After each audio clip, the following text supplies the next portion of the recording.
I really hate this time of the day because we have the skylight here, and so everything, all the reflections show. I don't know how the hell I can even get out of the view here. Looks like it's impossible.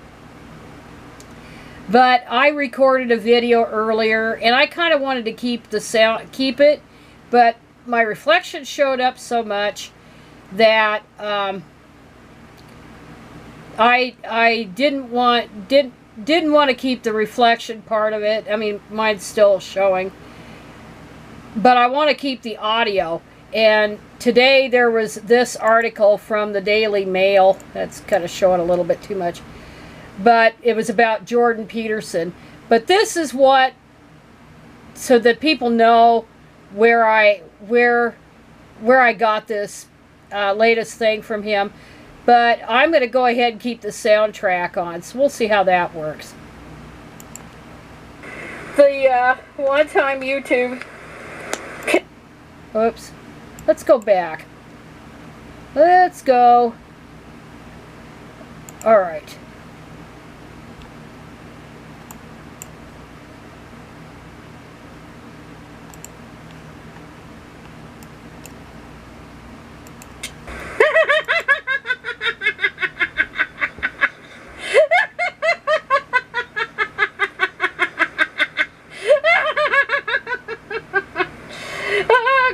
I remember the one-time YouTube Canadian radical feminist Man Cheese. You know, she's missed on this platform, and she's recently done rap videos and stuff. But she used to do a lot of good videos, rad fem videos, and the best ones were her takedowns of Jordan Peterson. So I thought about her when I saw this. You know, this is the pot meat kettle.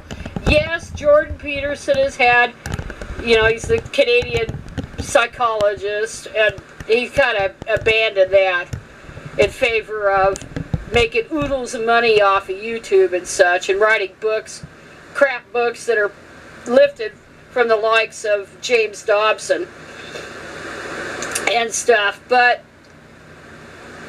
you know,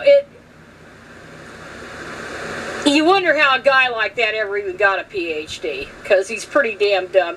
But he's got a lot of room to talk, and yes, he had a lot of health problems, psychological problems, since a lot of these shrinks,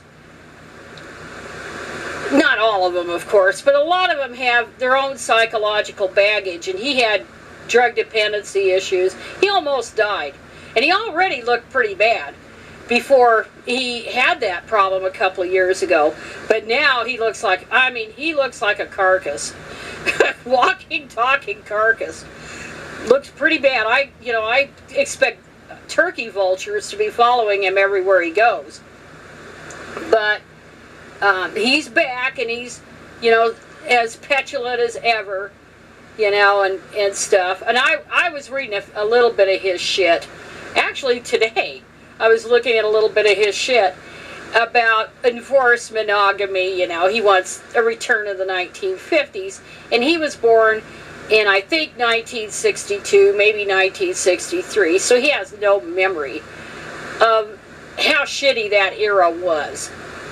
And I was born in the middle of the 50s, too young to remember the late 1950s, but the early 1960s. Up till the quote-unquote summer of love, when things, in 1967, when attitudes began to change about sexuality. I mean, it was always there, you know, because Playboy was there and all these other things, but it really started coming to the fore right around 1967, and women's roles and all this crap. But the 60s were pretty much like the 50s, up to that point. And I do remember that. So it was not a golden era. But anyway, old Jordan Peterson looks like a walking, talking corpse. And he's got a lot of damn nerve criticizing a Sports Illustrated swimsuit model for not being beautiful. He's got a lot of stinking nerve. And he's just crap.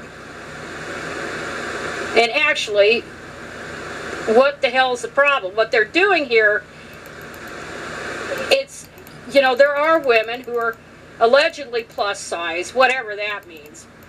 I mean, they make the standards so low. Anything above a size 10, which is not large at all, they make that a plus size. It's pretty insulting. Like, what's the opposite of a plus size? A minus size?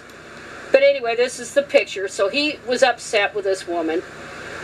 And he got a ton of insults, justifiable criticism,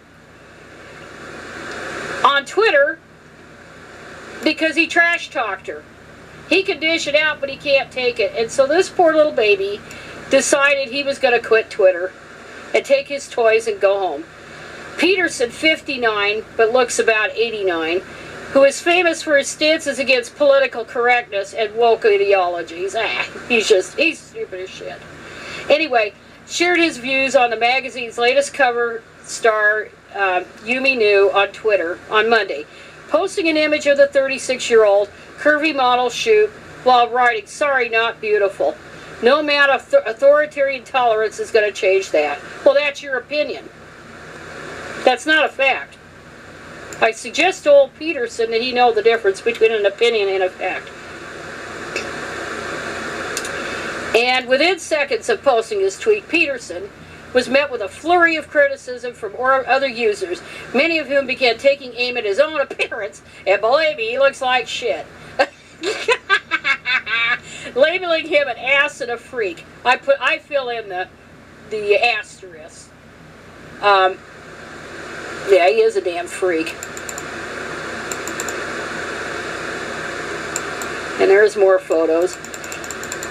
"My guy, you look like a child's skeleton covered in mayonnaise with dryer lint on top. You're in no position to be assessing anybody's beauty, you rickety junkie." So follow back at Peterson, who's the author of the international best-selling book, Clean Your Room.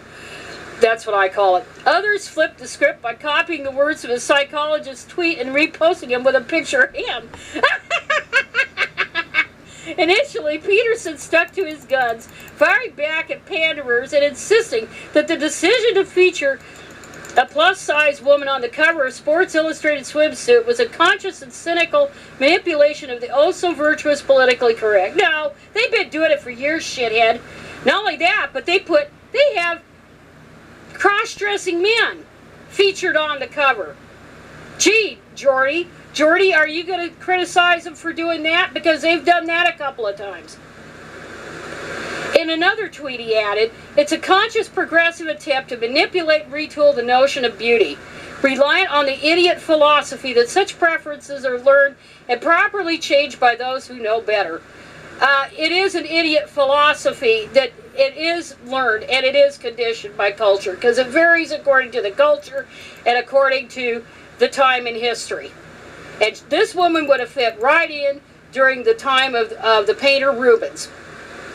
You could say that her figure is Rubenesque. So, the stick figure shit and with breast implants is a relatively recent beauty standard, so-called. Oh, this poor little baby, he threw a fit. The endless flood, let's get the violins out. The endless flood of vicious insult is really not something that can be experienced anywhere else, he wrote. "I like to follow the people I know, but I think the incentive structure of the platform makes it intrinsically and dangerously insane. Pot, meat, kettle. Why don't you go to Elon Musk and present your case?" He continued, "So I told my staff to change my password, keep me from temptation, and am departing once again. You have to have the staff do your dirty work for you?" But then he says, "If I have something to say, I'll write an article or make a video. If the issue is not important enough to justify that, then it's perhaps would be best to just let it go." Yeah, Jordy, let it all go. Go back Go back to the university where you taught. Go back and give your idiotic Carl Jung lectures. Just get out of our goddamn public sphere. Just get lost. Just do it, okay?